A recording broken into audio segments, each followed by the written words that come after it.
राजसमंद।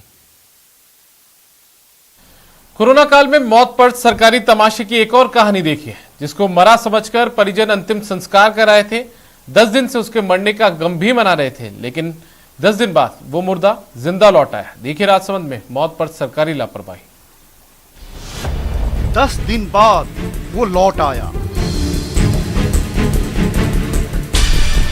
10 दिन बाद मौत को हरा आया।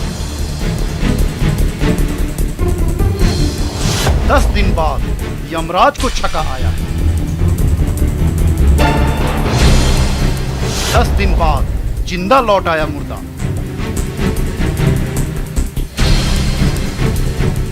मैं जिंदा हूँ, भूत नहीं। मैं जिंदा हूँ, भूत नहीं। मैं जिंदा हूँ, भूत नहीं। जी हाँ, किसी को यकीन ही नहीं हो रहा, भला कोई मुर्दा जिंदा कैसे हो सकता है। 10 दिन बाद वो मरकर जिंदा कैसे हो सकता है, जिसका अंतिम संस्कार हो चुका है, जो पंच तत्व में विलीन हो चुका है, वो जिंदा कैसे हो सकता है। तो खुद सुनिए उसी शख्स से कि आखिर जिंदा कैसे लौटा मुर्दा। या तो मैंने आके देखा तो पहले ये मेरा बच्चा भग गया मेरे को देख के।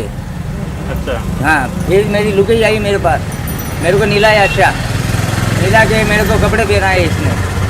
तो मैं इसको बोला कि तू रोती क्यों है, क्या मर गए? मैं मरा नहीं हूँ, मैं जिंदा हूँ, बेटा हूँ। मुर्दा के जिंदा लौटने की कहानी दिलचस्प है। दरअसल राजसमंद में पुलिस को एक अज्ञात शव मिला। सोशल मीडिया पर उस शव की शिनाख्त के लिए मुहिम चलाई गई। तब ओंकार लाल गाडोलिया लोहार के परिजन शव की शिनाख्त को पहुंचे। हालांकि शिनाख्त के दौरान वो दुविधा में ही रहे, लेकिन पुलिस के भरोसे के बाद शव का अंतिम संस्कार करा दिया। जाके मैं आरके में गया था, इनकी लाश देखी तो सेम शक्ल उसी की मिली साहब, सेम शक्ल उसी की मिली। तो मेरे भाइयों ने मैंने मेरे भाइयों को पूछा, भाई 2 मेरे भाई साथ थे, उनको पूछा भाई वही है? तो क्या वही है, ठीक है। उनको लेके यहाँ आए भाई दान दस का नहीं, उसको लेके गए, उसका देश बॉडी को लेके आए, फिर उसको जलाना किया साहब। कोई हमने उसके कपड़े लते तो खोले नहीं, जो उसकी पूरी पहचान करे। अब क्योंकि हम तो इस बीमारी से डर रहे थे, सब डर रहे थे, तो हाथ तो किसी ने लगाया नहीं। हम 2-3 जने ने मिलके उसको शमशान में लेके गए थे साहब। उनको डेड बॉडी को मैंने देखा तो मैंने इन्फॉर्म किया कि भाई आपकी नज़र में आपका भाई लग रहा है, भाई मेरा हस्बैंड तो नहीं लग रहा है। एक बार मैं निशान देख लूँगी तो मेरे को यूँ लगने लग जाएगा कि भाई मेरा हस्बैंड है, उसकी डेथ हो गई। नहीं निशान पाए तो मैं तो कंसर्न हो गई कि भाई मेरे को नहीं लग रहा है कि भाई वो मर गई। 10 दिन बाद अब उस परिवार से दुखों का बादल छट गया है और परिजन चमत्कार को नमस्कार कर रहे हैं। फिर मैंने पहचान लिया मेरे पापा ही है। फिर मेरी मम्मी को उनको बताया, मैंने पापा आ गए, पापा आकर फिर मम्मी सब होता है, फिर रोने लग गए। लेकिन सवाल है कि आखिर ओंकार लाल जिंदा है तो अंतिम संस्कार किसका हुआ? पुलिस ने शव का पोस्टमार्टम क्यों नहीं कराया?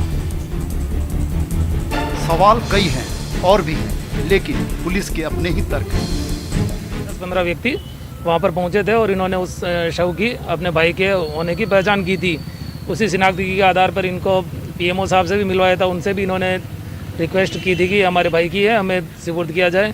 उस आधार पर इन्होंने एप्लीकेशन भी दी कि हमारा भाई है और हम कोरोना भी चल रहा है तो पीएम वगैरह नहीं कराना चाहते हैं और हमारे इसको भाई के शव को हमें अंतिम संस्कार हेतु सुपुर्द किया जाए।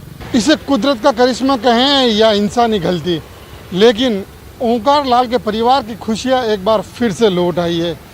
ओंकार लाल के लौटने के बाद अब गमी का माहौल खुशी में बदल गया है। लेकिन अब बड़ा सवाल ये खड़ा होता है कि जिस लाश को ओंकार लाल को समझकर अंतिम संस्कार कर दिया गया था, आखिर वो थी किसकी? बिना पोस्टमार्टम और बिना डीएनए सबूत के अब पुलिस कैसे उस लाश की शिनाख्त कर पाएगी, ये अपने आप में बड़ा सवाल है। अलकेश सनाडी, न्यूज़ 18 राजस्थान, राजसमंद। कोरोना संकट के बीच न्यूज